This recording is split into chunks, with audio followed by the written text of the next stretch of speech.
Bismillahirrahmanirrahim. Assalamualaikum warahmatullahi wabarakatuh. Perkenalkan, saya Febrianto. Pada kesempatan kali ini, saya akan mencoba mereview jurnal tentang pengelolaan limbah pertanian. Yang pertama, identitas artikel. Artikel ini berjudul tentang dampak kesehatan dan biaya paparan partikel halus dari pengelolaan limbah pertanian di Thailand. Penulis diantaranya yang pertama yaitu Akriti Dauja, yang kedua ada Peter Van Ke, yang ketiga ada Sirima Panyamitikul, yang keempat ada Sabir Hagiwala, dan yang terakhir ada Terakan Prapasponsah.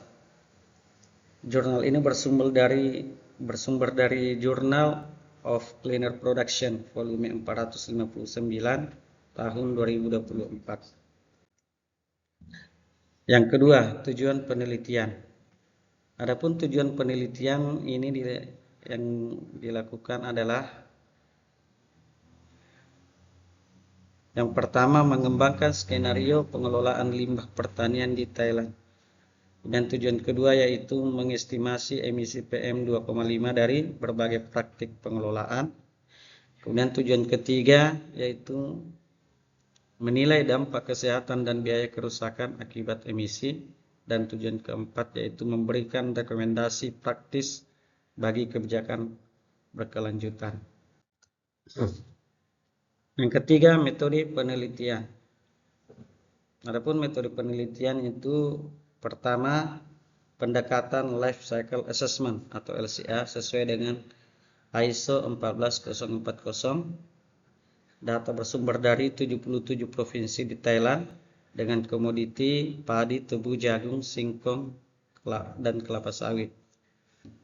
Kemudian metode yang ketiga yaitu analisis skenario BAU versus 5 alternatif pupuk, pakan, listrik, residu, pembakaran. Metode yang keempat yaitu konversi dampak kesehatan ke nilai ekonomi, THB dan THB atau daily. Yang keempat, hasil penelitian. Adapun hasil penelitian yang dilakukan dengan hasil yaitu yang pertama dampak kesehatan BAU itu 732,65 daily. Kemudian biaya kerusakan 425 miliar THB. Yang ketiga, skenario pakan ternak dan pupuk itu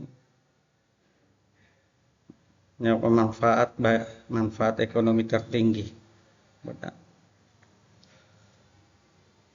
Selanjutnya, pembakaran terbuka itu menyebabkan dampak 55,2% lebih tinggi dari bau. Dan selanjutnya, faktor global menurunkan estimasi dampak 56,7%.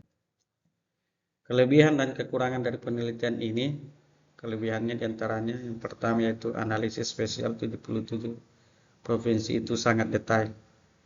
Kemudian kelebihan keduanya, kombinasi aspek ekonomi dan kesehatan. Kelebihan ketiga, relevan untuk kebijakan nasional.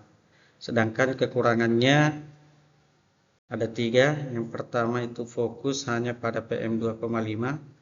Kekurangan yang kedua itu asumsi data homogen antar wilayah. Dan kekurangan yang ketiga itu tidak analisis biaya sosial implementasi skenario. Relevansi dengan pertanian Indonesia. Yang pertama itu Indonesia juga mengalami masalah pembakaran limbah pertanian seperti padi dan tebu yang sering kita jumpai pada persawahan petani kita yang sering melakukan pembakaran. Kemudian yang kedua itu pendekatan LCA dan analisis spesial bisa diterapkan dan relevansi, dan yang ketiga itu potensi biomasa tinggi untuk energi dan pupuk organik. Dan yang ketiga itu dan yang terakhir itu mendukung pertanian sirkular dan kebijakan zero warning. Yang ketujuh, rekomendasi riset dan implementasi. Riset ini bertujuan yang pertama itu mengadaptasi model spasial PM2,5 untuk digunakan di Indonesia. Kemudian yang kedua, risetnya bertujuan untuk menambahkan kategori dampak lain ke GHG biodiversitas. Kemudian riset yang riset, tujuan risetnya ini. Yang ketiga yaitu analisis kesiapan ekonomi petani dan kebijakan. Sedangkan implementasinya prioritaskan skenario pakan dan pupuk. Yang kedua, kembangkan infrastruktur energi biomasa desa.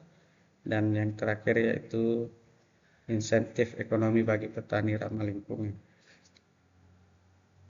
Barangkali ini yang bisa saya sampaikan. Mudah-mudahan bermanfaat bagi saya pribadi dan kepada teman-teman. Terima kasih atas perhatiannya. Assalamualaikum warahmatullahi wabarakatuh.